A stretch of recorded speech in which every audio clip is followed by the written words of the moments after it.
Peraí, acho que o meu fone É, tá. Tudo bem com você? como você está? Tá Você me me ouve ouvindo? bem? Estou te Ouço, ouvindo. peraí, eu acho que o meu fone tá ruim, sabe? Peraí, deixa eu desconectar e conectar de novo aqui. Tá bem. Pode falar. Ei, você Agora, ouve tranquilamente? agora sim, agora eu tô te ouvindo bem. É meu fone que tava meio que não tava bem plugado. Ai, gente, eu tô Que ansiosa, alegria! tô ansiosa, Eu, como eu se fosse tô, entrar eu em tô. cena. Você tá? Eu também. Eu estava com a mesma sensação. Olha, nossa residência, essa residência artística que você propôs, Vratatarte, foi muito, muito, muito legal. Muito, muito obrigado. Eu adorei essa troca, adorei que você veio também, que você topou de vir ocupar o meu Instagram esses dias. É, foi muito gostoso, né? Essa troca da gente, a conversa, a maneira como as coisas aconteceram de forma sincrônica. A ideia de ter essa live com o tema de Bertold Brecht foi você quem deu, eu jamais podia imaginar. Isso é um olhar curatorial, sabe? Eu achei muito legal quando você deu a ideia da gente fazer uma, uma live com o Brecht no último dia. E eu estou com o coração ansioso, Brasil. Eu só quero dar uma contextualizada para as pessoas, porque eu não sei se é todo mundo que sabe do que se trata, Uhum. né? Porque as pessoas vão chegando por aqui, e deve ter muitos amigos seus aqui que não me conhecem.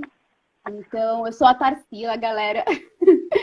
E eu estou fazendo um projeto aqui no canal que faz um mês agora, o Odilon completou o primeiro mês, que é um projeto de residência artística para a gente fazer um intercâmbio de pessoas que criam conteúdos por internet e tal. E a ideia é que cada artista residente fique 3 dias aqui fazendo suas postagens das suas criações. Então, eles ficam de sexta até domingo e a gente agora tem mais um mês que isso vai acontecer. Então, tem mais 4 artistas que vão participar. E eu sempre proponho uma live no último dia para a gente fechar um ciclo, né? Porque quando a gente faz teatro, às vezes a gente faz aqueles debates no final, né? Para fechar a conversa, para fechar o ciclo. E eu acho muito importante. Alguns não toparam participar porque são mais tímidos, mais introspectivos, não tem problema. Mas eu e o Odilon, a gente hoje conversou de fazer esse sarau. Não sei como que vai ser, porque eu nunca fiz um sarau online. Mas a gente combinou de falar as poesias de Brecht. Eu propus essa ideia porque o Odilon já gravou alguns poemas, alguns vídeos com poemas do Brecht. E eu acho que o Brecht ele tem tudo a ver com o nosso tempo. Ele é um poeta atemporal, né? Total. E ele dialoga muito com o que está acontecendo agora. Infelizmente, né? Eu sempre que vejo poetas como Brecht ainda se fazendo atuais, eu acho triste, na real. Porque significa que a gente É nunca evolui triste. como ser humano, né? Enfim. Mas muito bem-vindo aqui. Estou muito honrada, Muito porque obrigado. eu gosto muito do seu trabalho de verdade e eu já falei isso 1000 vezes durante esses dias todos pelas nossas conversas de WhatsApp. Né? Eu já falei E muitas mil vezes isso também, que eu acho muito bom a gente estar nesse mesmo barco, né, com o desejo de usar a internet para espalhar literatura, para espalhar. E você vai além, porque eu vou foco ali na literatura, mas você fala de filme, você fala de eventos culturais, e isso é muito legal, né? Aquele trabalho que você tem no YouTube dos 50 fatos sobre Clarice Lispector. Eu vi o da Fernanda Montenegro, porque eu sou apaixonado por ela.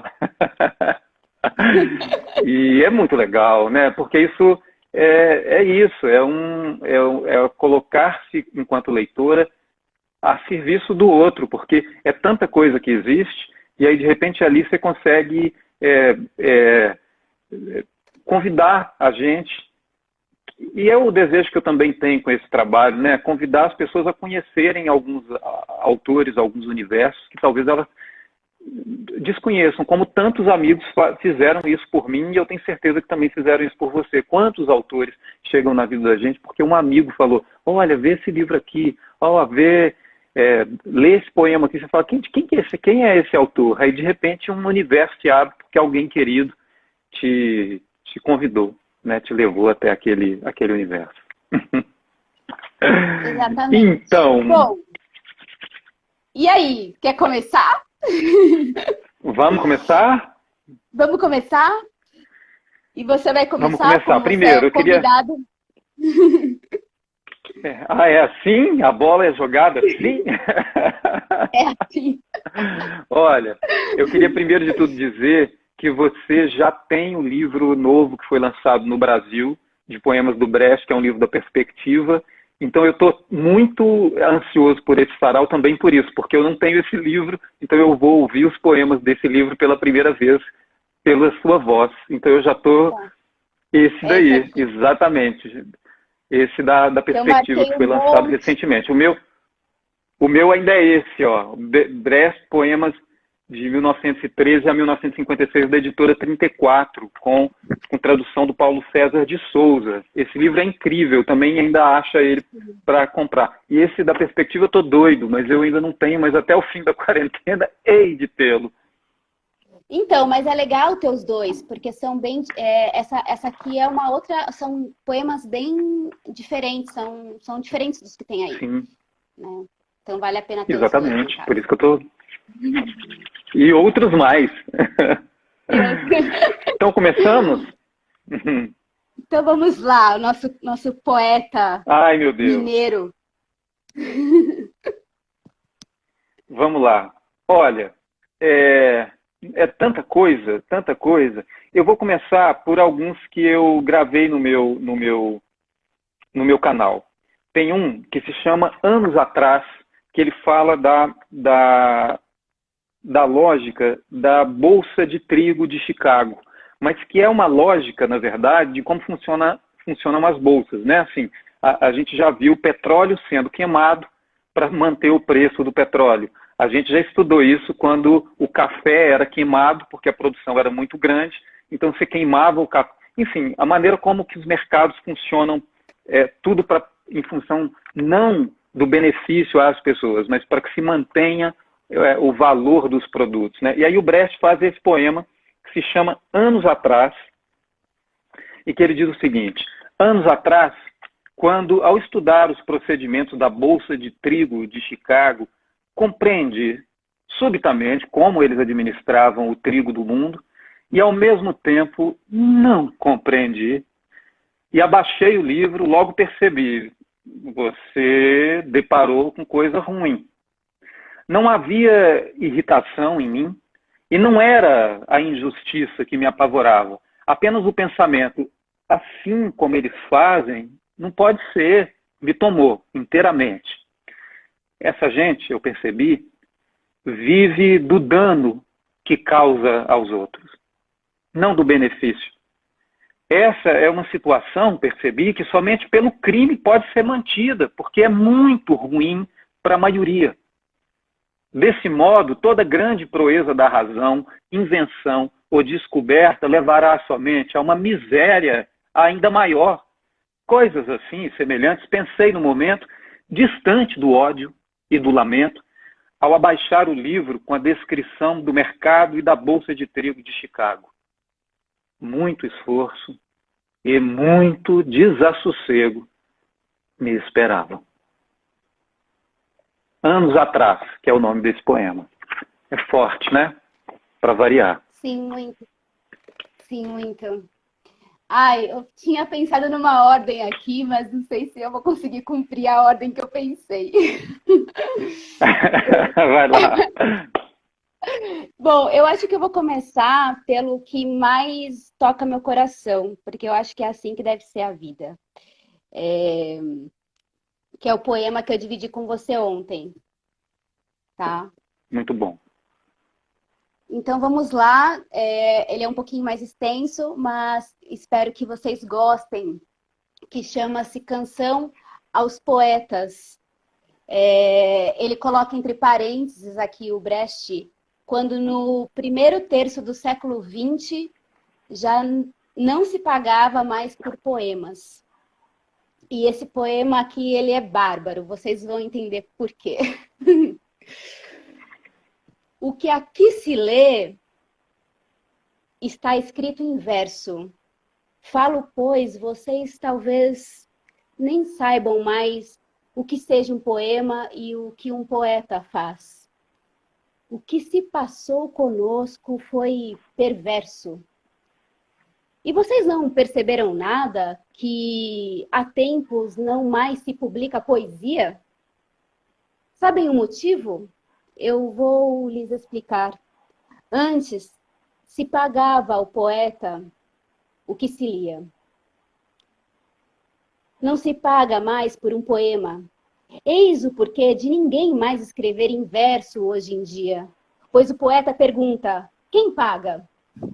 E não apenas quem lê. Se não pagam, não verseja. Viram no que deu a mesquinharia? Mas por quê? Ele pergunta, qual foi o meu delito?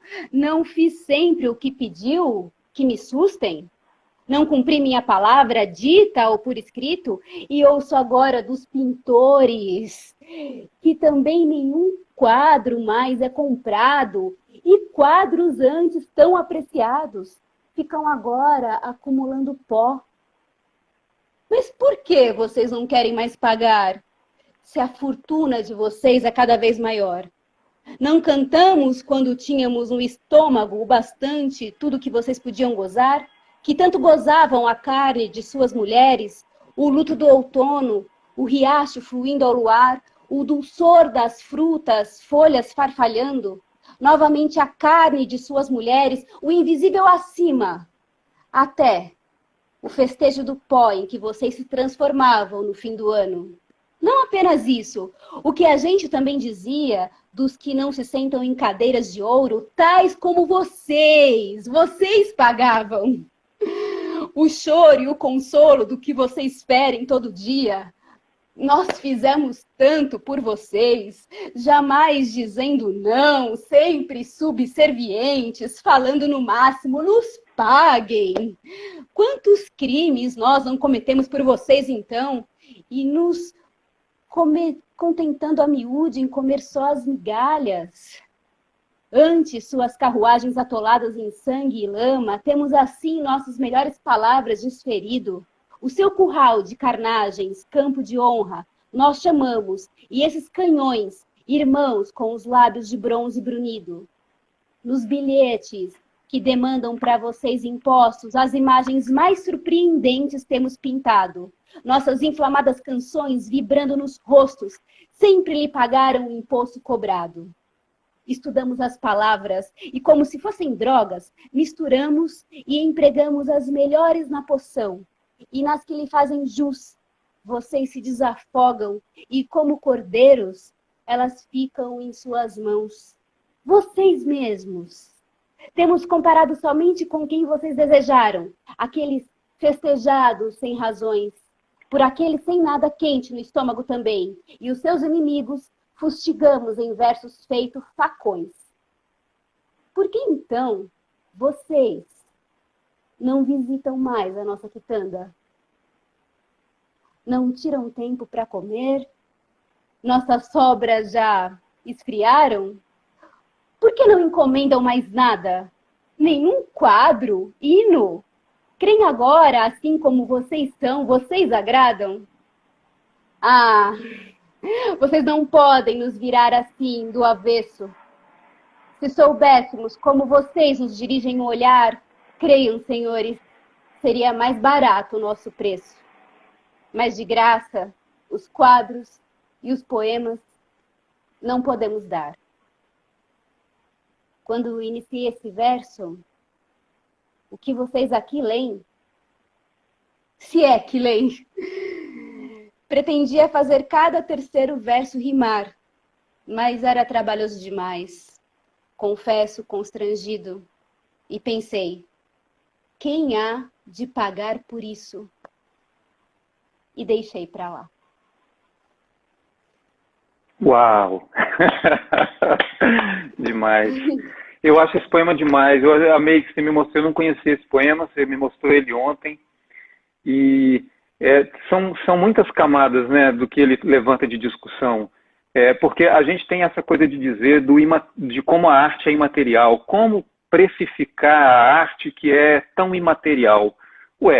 A arte é imaterial, mas viver é quantificável. Eu sei quanto eu preciso ganhar por mês para que eu consiga dedicar o meu tempo a fazer arte. E essa conversa a gente quase nunca tem, né, com os espectadores. O público não sabe, ele pensa... porque eu sempre tenho a impressão de que como as pessoas elas vão ao teatro, elas vão ao cinema, elas assistem uma série na televisão no momento de lazer delas, elas associam isso como se fosse o nosso momento de lazer, mas não é o nosso momento de lazer. Para que aquela peça de 1h30 aconteça, tem por trás 500 horas de trabalho, em média. Né? São 500 horas trabalhando, e essas 500 horas, você imagina, se uma pessoa trabalha 8 horas por dia, ela na semana, se ela trabalha de segunda a sexta, são 40 horas de trabalho, que dá 160 horas por mês. Imagina que são 500 horas trabalhando. Esse é o nosso trabalho para que gere aquela 1h30. Então, tem uma coisa que a gente não conversa com as pessoas. Né? As pessoas perguntam, mas se o Netflix eu pago R$19,90 por mês para ver quantas séries eu quiser, por que um ingresso de teatro é R$50? Amigo, porque a Sim. Netflix, aquele produto é feito para milhões de pessoas consumindo aquilo ao mesmo tempo no mundo inteiro. E aquela peça que você paga R$50, e a gente sabe que R$50 para uma peça de teatro ainda é pouco, é para quantas pessoas? É para 30, para 50, para 100, para 200? É muito pouca gente de uma vez só. Né? Então, e a gente não conversa disso. Né, de como que nós artistas a gente não vive de brisa e de aplausos, embora os aplausos sejam, a gente recebe com todo o carinho do mundo, mas não costumamos muito falar disso. Claro que esse poema vai muito além disso que eu estou falando, isso é só um dos temas que ele levanta, né, porque, mas que eu acho importante a gente conversar dessas coisas, né? O Brecht ajuda a gente a pensar essas coisas, né? Sim. Estão perguntando aqui qual é o nome do poema. O poema chama-se Canção dos Poetas e ele está nesse livro aqui, Bertold Brecht, Poesia, que é da editora Perspectiva. Eu acho importante a gente falar sobre isso, principalmente agora, nesse período que a gente vive, porque os artistas eles sempre foram demonizados, mas agora piorou, né? Agora descambou de vez. E... Eu vi uma entrevista esses dias, que eu estou tentando lembrar com quem que foi a entrevista, que as pessoas elas têm dificuldade de dar esse valor ao artista, né? E como se quando ele está trabalhando, ele parece que não está trabalhando, né? Porque ele está fazendo aquilo que parece um divertimento, mas que algumas pessoas dão uma rechaçada nisso, porque como a maioria das pessoas trabalham com o que não gostam, elas não suportam ver as pessoas que fazem um trabalho por prazer. Eu achei um pouco pesado, mas de alguma maneira talvez tenha algum ponto de verdade nisso, né? Porque a gente trabalha com o que a gente gosta. Eu acho que ninguém trabalha como ator sem gostar de ser ator, né? Mas não significa que porque a gente faça isso com muito amor, com muito carinho, a gente não mereça receber por isso, né? Precisamos muito, claro, porque temos claro. as nossas e temos que perder as nossas necessidades. Porque tem um delay e a gente acaba se interrompendo, desculpa. É verdade, imagina, desculpa eu. Não, acho que nós temos as nossas necessidades tanto quanto qualquer ser humano, né? Qualquer cidadão. Claro. É exatamente isso. É exatamente isso. E é isso, é considerar que não é, quando você vai num espetáculo que dura 1h30, não é 1 hora, você não está pagando por 1h30 de trabalho, você está pagando por meses de trabalho, e não é o trabalho só de quem está em cena, né? É o trabalho, às vezes, de equipes que chegam facilmente a 30, 40 pessoas. Se é músico, então, chega a 100 pessoas facilmente, quando você pensa em toda a cadeia que se envolve, a cadeia produtiva que se envolve para criar aquilo, né? Olha, Sim, o Bertolt Brecht, voltando para ele foi, quando Hitler foi eleito, quando Hitler subiu ao poder na Alemanha em 1933, o Brecht foi exilado. Né? Ele se exilou primeiro pela Europa, depois de viver em muitos países da Europa, ele foi para os Estados Unidos, onde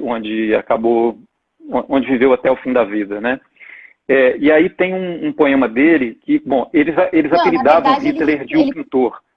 desculpa te interromper, ele viveu nos Estados Unidos por bem pouco tempo, depois ele retorna para a Foi Alemanha, pouco? né? Ele volta para a Alemanha? Sim, ele volta, ele fica nos Estados Unidos cerca de um ano e pouco, é bem pouco tempo mesmo, e é um momento bem decepcionante para ele, bem difícil, de trabalho, de tudo. E aí ele retorna para a Alemanha depois, com E a ele Alemanha morre na arrasada. Alemanha? Que incrível.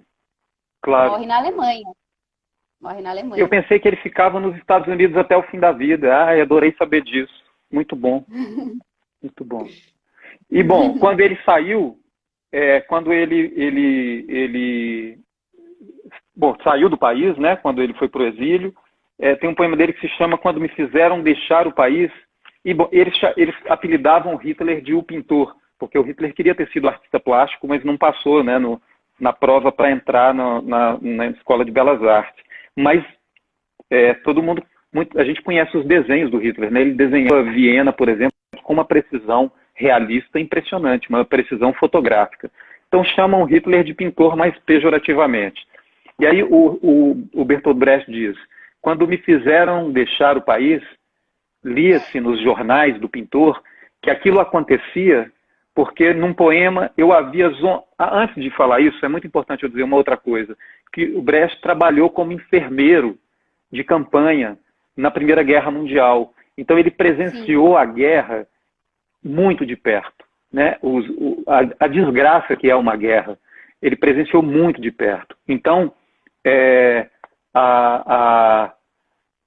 bom, então aí o poema diz isso. Quando me fizeram deixar o país, lia-se nos jornais do pintor que aquilo acontecia porque, num poema, eu havia zombado dos soldados da Primeira Guerra.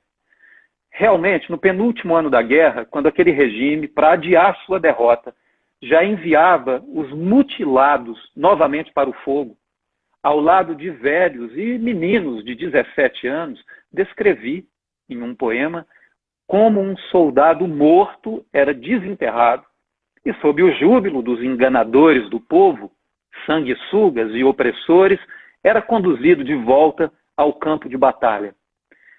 Agora que preparam uma nova grande guerra, resolvidos a superar inclusive as barbaridades da última, eles matam ou expulsam gente como eu, que denuncia seus golpes. Eu acho esse poema maravilhoso também.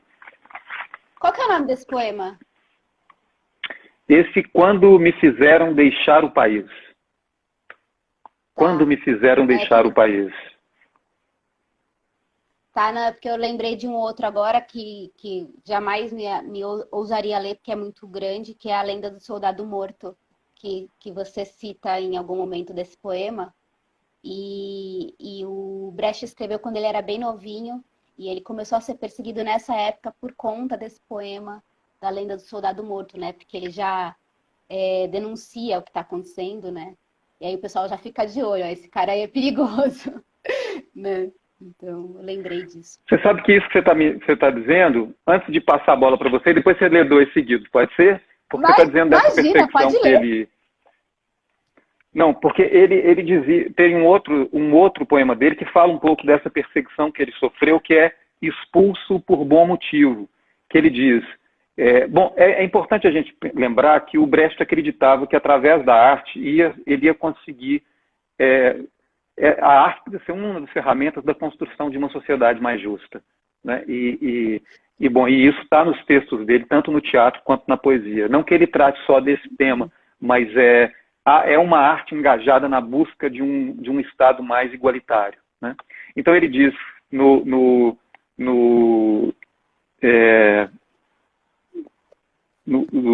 gente do céu, perdi, será?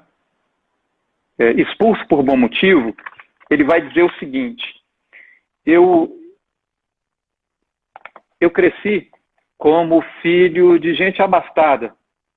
Meus pais me colocaram um colarinho e me educaram no hábito de ser servido e me ensinaram a dar ordens. Mas quando já crescido, eu olhei em torno de mim, não me agradaram as pessoas da minha classe. Nem dar ordens, nem ser servido. Então eu deixei minha classe e me juntei a gente pequena. Assim, eles criaram um traidor. Ensinaram-lhe suas artes e ele denuncia-os ao inimigo. Sim, eu conto seus segredos. Eu fico entre o povo e explico como eles trapaceiam. E digo o que virá, pois estou instruído em seus planos. O latim de seus clérigos corruptos eu traduzo palavra por palavra em linguagem comum. Então ele se revela uma farsa. Eu tomo a balança da justiça e mostro os pesos falsos. E assim, seus informantes relatam que eu me encontro entre os despossuídos quando tramam a revolta. Eles me advertiram e me tomaram o que eu ganhei com o meu trabalho, e quando não me corrigi, eles foram me caçar. Mas em minha casa, encontraram apenas escritos que expunham suas tramas contra o povo. Então, enviaram-me uma ordem de prisão, acusando-me de ter ideias baixas, isto é, as ideias da gente baixa. Aonde vou, sou marcado aos olhos dos possuidores. Mas os despossuídos leem a ordem de prisão e me oferecem abrigo. Você, eles dizem, foi expulso por bom motivo. Bertold Brecht. Eu não tô acreditando. Eu tinha separado esse também. Ai, não acredito. Não, eu separei muito. Eu achei maravilhoso, porque esse poema é incrível mesmo, né? Esse poema é incrível. Eu achei... Esse poema é incrível. E ele não é 100% real, né? Tem uma ficção aí no meio, né? Ele é de uma família até que vivia bem, mas não era rico, né? E eu acho que ele Não, tem uma de boa... jeito nenhum. Mas é muito... Eu gosto muito desse poema. Eu separei um aqui que eu gosto muito. Posso ler? Claro, claro. É uma coisa legal da gente contar, né? Que a gente não mostrou um para o outro o que a gente ia participar. A gente deixou de surpresa, inclusive, para os dois. Então isso pode acontecer muitas vezes. Ah, sabe o que eu ia te pedir, Odilon? Alguém aqui, a gente não está conseguindo responder esses comentários, gente. A gente não consegue fazer tudo ao mesmo tempo. Mas tem uma pessoa que pediu para mostrar a capa dos livros que a gente está lendo. Então, mais uma vez, mostra sim. aqui. Eu acabei de achar ela. É a Rosa Maria Fonseca. Poderiam mostrar o livro que vocês estão lendo novamente? Sim. O meu é esse aqui, ó. É porque ele está invertido, né? A gente não consegue desvirar a câmera, mas é Poemas de 1913 a 1956, da editora 34. E o da Tatá é outro. O meu é o Poesia de Bertold Brecht, da editora Perspectiva.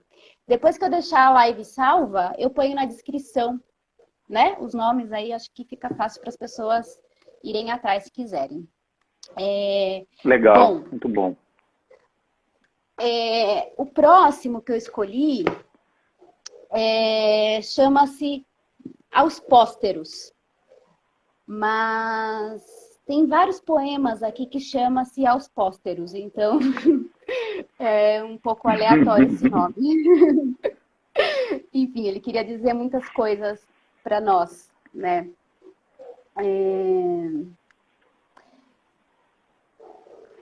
Verdade. Vivo em tempos sombrios.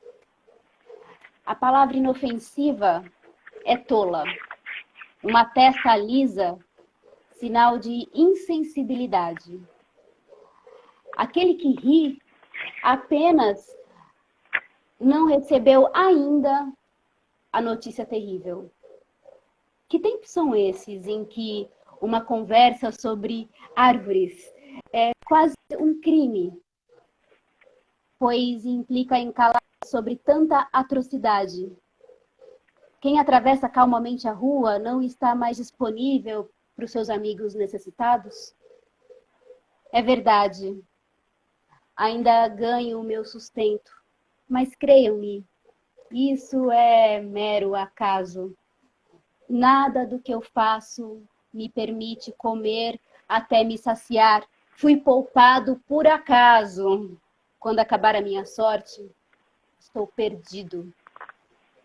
Dizem para mim, coma e beba, alegre-se de ter.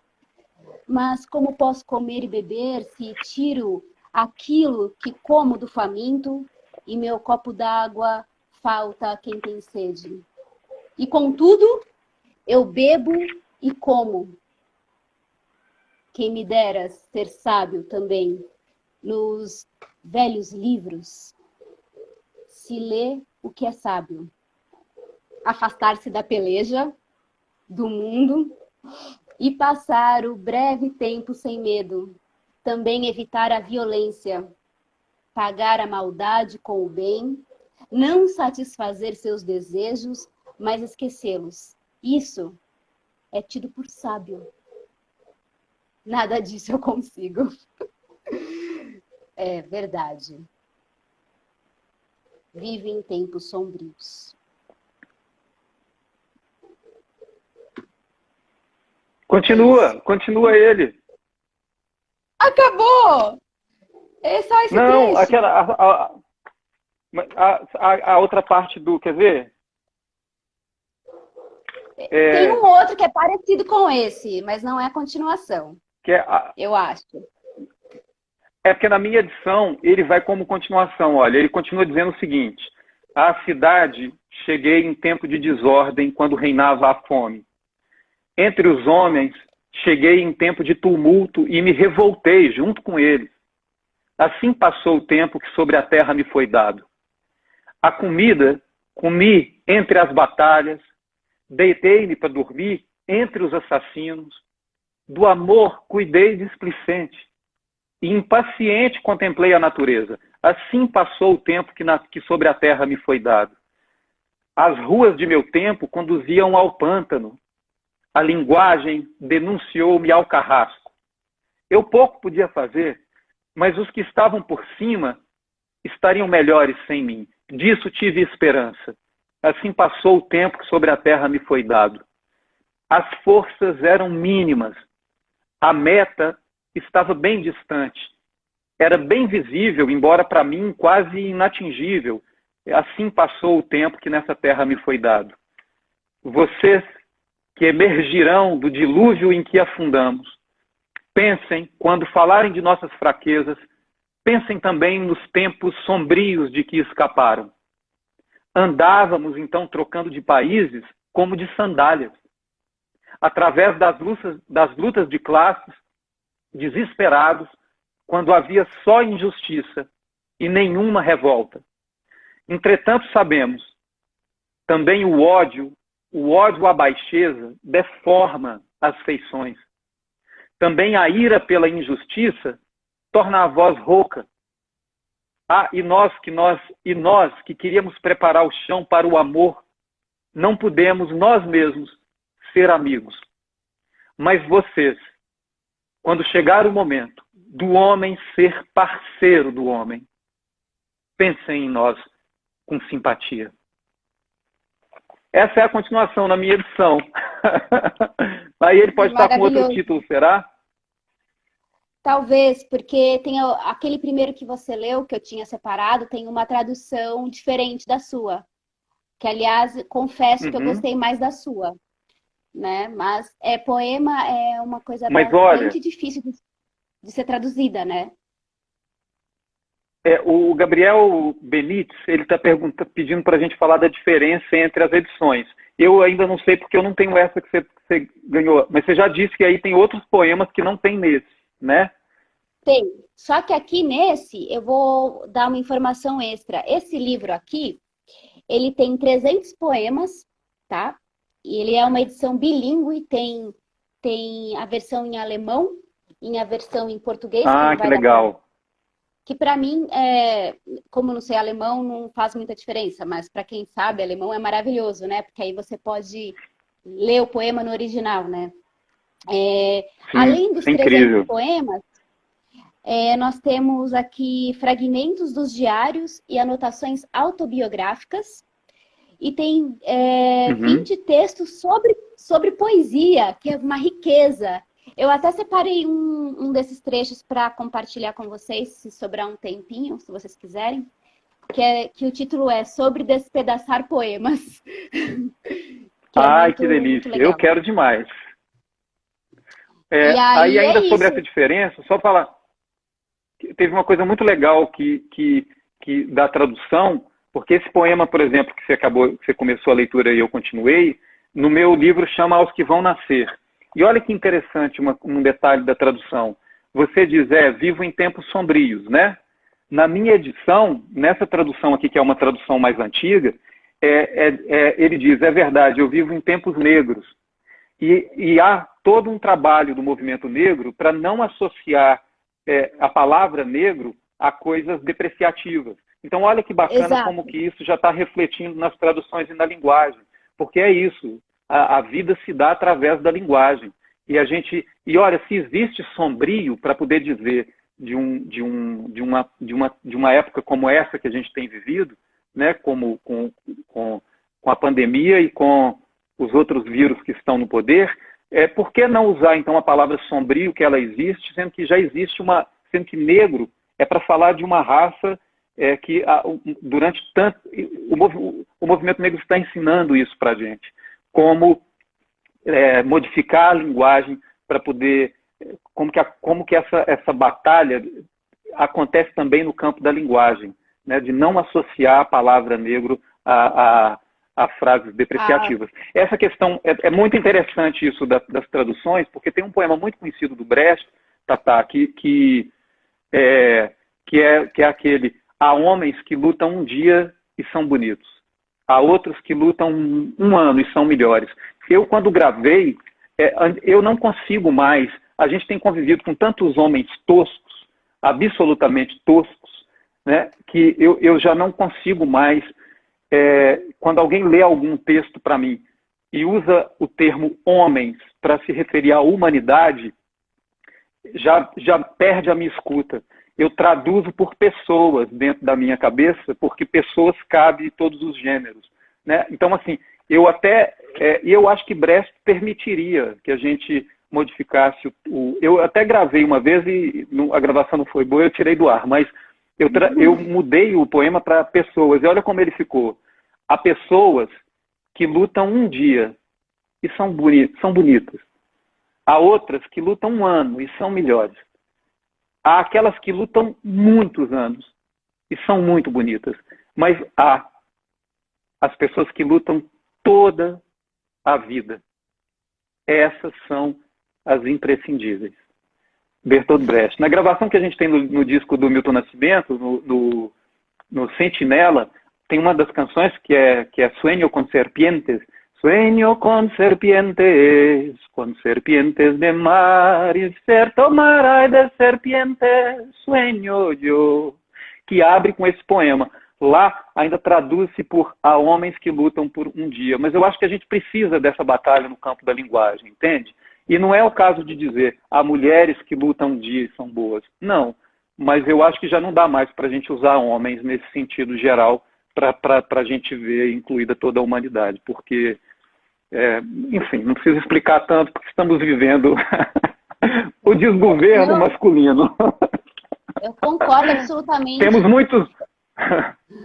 Temos E, muitos nossa, eu homens para poder tava. provar para a gente que a gente não quer mais se reconhecer nesse masculino patriarcal que dominou o mundo tanto tempo, entende? A gente não se reconhece mais nisso e temos muitos motivos para poder defender uma outra linguagem. Uma linguagem Sim, mais inclusiva. maravilhoso. Eu não tenho nem muito o que acrescentar em relação a isso que você falou, que eu concordo absolutamente. Eu estava relendo um livro há um tempo atrás do Rui Castro, O Anjo Pornográfico, né? Que é a biografia do Nelson Rodrigues. E eu fiquei um pouco chocada com as palavras usadas, sabe? Os termos usados, absolutamente racistas. E eu, inclusive, escrevi para a editora, assim, que eles precisavam revisar essa edição, porque não é possível, que não cabe mais aquelas palavras, né? E é um livro importante da nossa história, da nossa literatura, então precisa ser revisado para as pessoas que forem ler a partir de agora, sabe? Porque já ficou absolutamente datado e não faz o menor sentido mais, né? Mas Claro. Ah, é muito boa reflexão. maravilhoso. Lindo. Linda. Ai, Vai ai. mais um. E aí? Mais um, mais um. Ai, meu Deus, já me perdi toda.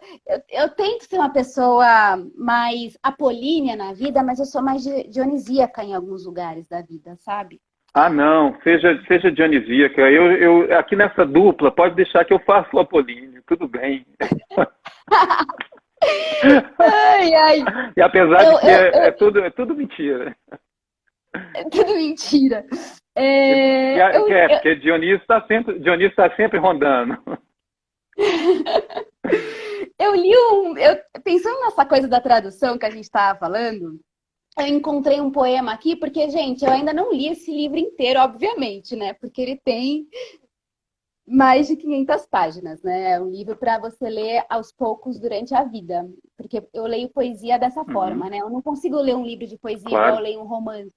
Eu gosto de abrir e ler um poema. E aí eu deparei com esse ontem, achei a tradução dele muito interessante, porque o título é Funk de Fundação do Banco Nacional de Depósitos. E eu fiquei pensando o que ele quis dizer com funk, e Brecht é uma pessoa, ele era uma pessoa muito musical, né? Tudo era musicado, as peças dele eram musicadas, todos os poemas eram musicados, enfim. E eu não sei qual que é o original, né? Eu não entendo alemão, então, mas ele traduziu aqui o tradutor como funk de fundação do Banco Nacional. E eu fiquei tentando brincar. Obviamente não é um funk que o Brecht escreveu aqui, né? Mas eu fiquei tentando imaginar como se fosse um funk. Enfim, mas eu gostei muito desse, mas eu gostei muito desse trecho aqui que ele diz o seguinte: fundar um banco é um projeto que ninguém acha correto. Não, errei. Fundar um banco é um projeto que ninguém acha incorreto. Quem não for rico de herança tem que lidar com finança. Bem melhor comprar ações que revólveres e facões. Mas tem algo que é fatal para início: o capital. Se, contudo, falta grana, que fazer? A gente afana. Ademais, sejamos francos, de onde a arrancam os outros bancos? Se o dinheiro vem de um lado, de algum bolso foi tirado. Eu gosto muito Muito desse bom. poema, Meu Deus, como o mundo é porque igual, né? eu gosto muito desse poema, porque eu acho que é numa peça do Brecht que chama-se O Homem é um Homem, se eu não me engano, é nessa peça, que ele diz, né, não se engane, meu irmão, né? É, é, como que, eu não vou lembrar a frase exata, não se engane, meu irmão, né? Se o homem, se te falta alguma coisa, é porque do outro foi tirado, né? Assim, nada é de graça. Então, eu achei esse funk aqui maravilhoso, porque me lembra Muito essas bom. pessoas que ficam defendendo os bancos, né? E, e a gente, bom, enfim, eu ia longe agora, mas eu gosto Muito muito bom. dele. E o mundo Eu não realmente não conhecia, muda. adorei. Que loucura, meu Deus. Que desesperador. Olha, Por quê? Olha, a Rosa a Maria gente, perguntou quem é o tradutor da sua edição. Ela perguntou da minha edição. É o Paulo César de Souza, que é um excelente tradutor. Né? Quando a gente faz esses comentários sobre uma palavra ou outra, é porque o mundo mudou. Ele trabalhou em cima da gramática que era possível quando ele traduziu esse livro, que eu não lembro exatamente o ano da edição, mas ele é um excelente tradutor. Os poemas têm um ritmo muito gostoso de ler. Mas a primeira edição é de 1986, pensa. Essas coisas não estavam em pauta como estão hoje no mundo. Já, né? imagina, O mundo mudou muito nos últimos 15, 20 anos. Né? não, em 86 tinha acabado de ter a abertura do Brasil, né? Tinha acabado de sair da ditadura, outras, nossa, quantas coisas ainda não tinham nem chegado ali no Sim. debate, né? enfim. Exatamente. A Juliana está dizendo, a Juliana Borges, Tempos Sombrios traz uma ideia mais forte. As pessoas têm comentado, gente, é quase impossível a gente conseguir acompanhar todos e todas vocês, porque senão porque a gente fica prestando atenção um no outro, né, enquanto a gente está falando. Mas a Pri Leitora está dizendo o seguinte: quando acabar essa live, façam outra, queremos mais. Bom, você topa, Tatá, a gente voltar mais um pouquinho, Então, porque já está quase acabando, na verdade, né? Já tá quase acabando. A gente conversou sobre isso antes, né? Eu não me importo de continuar mais um pouco, sem problema algum. Se as pessoas quiserem de verdade, né? Nos fizerem companhia, a gente continua, né? A gente continua.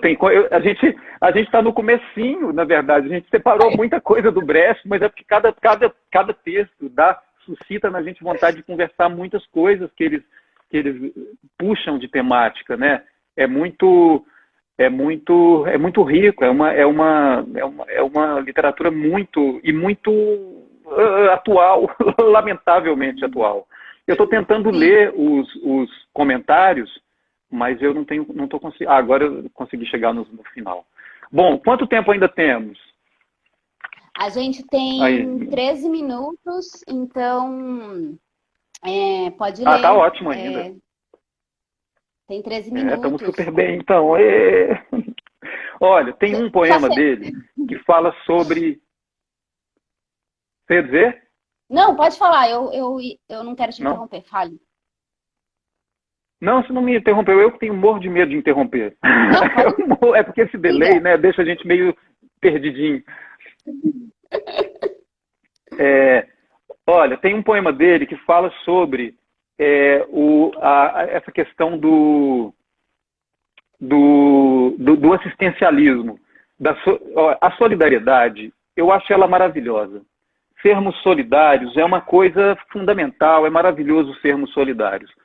Só que existe uma outra coisa, que é quando uma comunidade ela tem uma estrutura que permite que as pessoas sejam autônomas e independentes e não tenham necessidade da esmola alheia.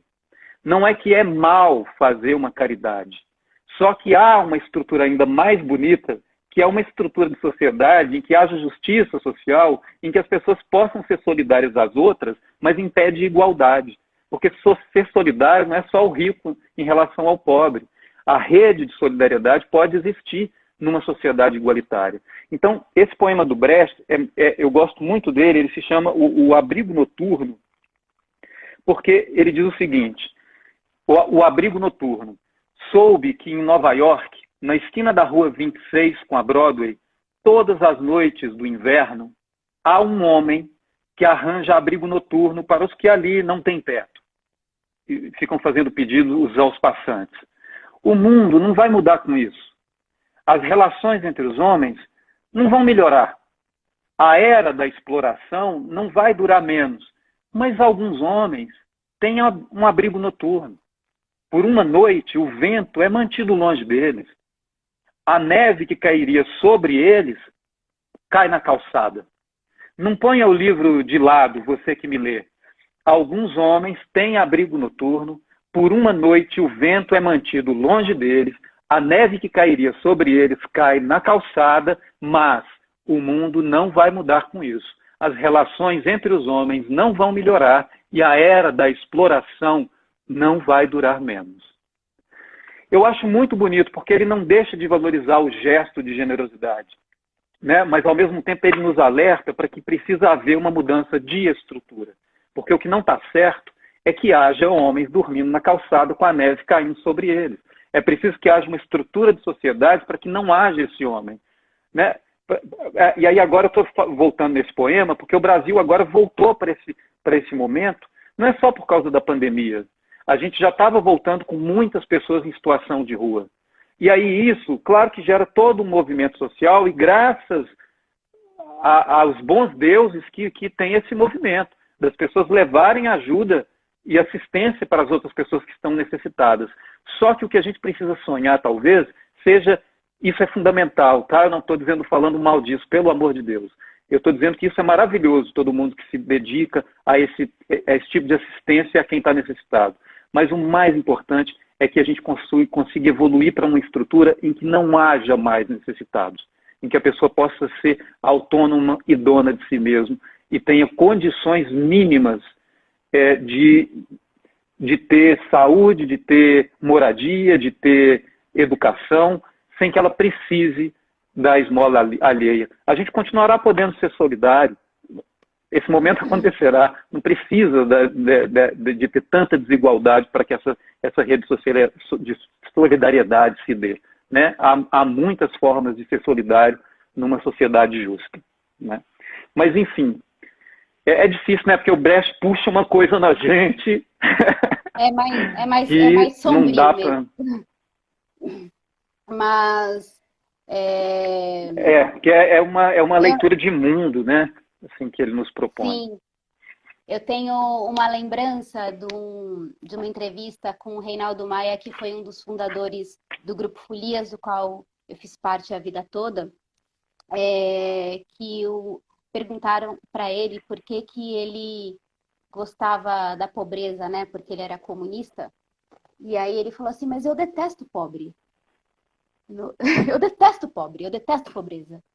Eu quero que as pessoas tenham possibilidade de terem as suas coisas. Eu detesto pobre. Quem disse que comunista gosta de pobre? Né? Porque há uma leitura errada, Exatamente. né?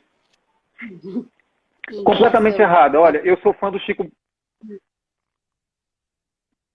Pode falar. Tá vendo? Você faz uma pausinha, aí eu fico achando que você fechou, e aí eu vou e te interrompo. Me perdoa. Eu vou tentar esperar mais 2 segundos, né, diante da pausa. Mas você estava dizendo isso. Continua nesse pensamento que está lindo.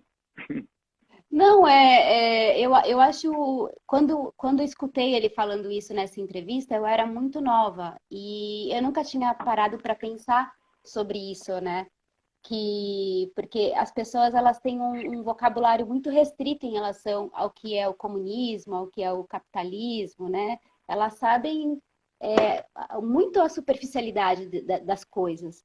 E eu nem as culpo por elas serem ignorantes, né? Existe um problema de estrutura, de base, que as pessoas elas não têm estudo suficiente, elas não é colocado no colo delas algumas coisas para elas poderem construir o seu próprio pensamento em relação ao que é cada uma dessas coisas. Então, é bastante complicado, né? Mas eu acho eu comentei isso com você porque tem tudo a ver com esse lance que você estava falando da equidade das pessoas, né? Que todo mundo possa ter Exatamente. o mínimo para viver e que a gente nem precise chegar nesse tipo de debate, né? Vou ajudar o outro em termos materiais, né? Porque a solidariedade existe independente do material, né? Existe de outras formas. Enfim. Olha, a gente tem 5 minutos. A gente termina essa, já 5. começa. Deixa eu só comentar, então, disso que você falou, porque eu achei muito bom. E aí, porque como a gente vai perder esses comentários, talvez valha a pena a gente comentar isso aqui. Olha, o Marco está dizendo que a caridade, em geral, serve para aplacar a consciência do caridoso. Em média, os caridosos são contra a justiça social. Uma boa reflexão. A Bárbara está dizendo, são as duas coisas juntas, até que mude a relação. É isso mesmo, tem que ir caminhando junto. Não é para deixar de ser solidário, temos que continuar sendo solidários, né? E assistindo as pessoas necessitadas, mas sonhando em mudar para que um dia a gente não precise mais desse tipo de sociedade. Exatamente, são as duas coisas juntas, eu concordo demais. Disso que você falou da pobreza, que o Reinaldo Maia. Reinaldo Maia. O Chico Buarque, por exemplo, né? Que muita gente... O Chico Buarque é o meu ídolo desde a adolescência, e aí muita gente veio chamar ele de esquerda caviar, como assim? Tem um apartamento em Paris? Olha, tem uma coisa que as pessoas não sabem. O Chico Buarque nunca foi um desses cantores, por exemplo, que no Brasil tem assim, da indústria musical, que são os cantores que vendem pra gente uma cultura que fala ou de amor ou de fim de relacionamento, porque é o que atinge a gente nos nossos sentimentos, nas nossas necessidades mais primitivas, e ficam milionários com isso, e tem jatinho para viajar pelo Brasil para fazer um show por dia. Esses cantores, Caetano, Chico, Gil, Marisa Monte, Gal Costa, nunca foram cantores de poder ter um jatinho para ficar circulando por aí. Sempre ofereceram para a gente o creme de la creme da cultura e claro, e tem que ser pagos por isso. Agora, não são cantores de mansões, da ostentação, como tem trocentos no Brasil desse jeito, oferecendo lixo para a população a preço de ouro. Então, quando o Chico Buarque está dizendo que quer uma sociedade mais justa, mesmo tendo um apartamento em Paris, o que ele está dizendo é: eu, que recebo o dinheiro que tenho uma condição social em função do trabalho que fiz, pago impostos e são altos, e eu gostaria que o dinheiro dos meus impostos fosse usado não dessa forma que paga milhões para bancos. Eu gostaria que esse dinheiro fosse, ou que são torrados em emendas para poder aprovar leis espúrias no Congresso Nacional. O que eu gostaria é que o meu dinheiro fosse usado para uma sociedade. Não estou dizendo que ele falou com essas palavras, isso é uma tradução minha, obviamente, mas eu gostaria que o dinheiro fosse usado para a construção de uma estrutura de sociedade de bem-estar social. É só isso. Não estamos defendendo uma sociedade de São Francisco de Assis. Vamos distribuir a riqueza entre os pobres. Não, estamos defendendo um mínimo de estrutura para que as pessoas não vivam na miséria e não vivam na pobreza e tanta gente concentrando a riqueza como se concentra. Então, assim, ainda temos um minuto, porque aí a gente fecha esse bloco da raiva. Eu separei 2 poeminhas de amor do Brecht. Eu também tenho. A gente tem para nosso próximo bloco.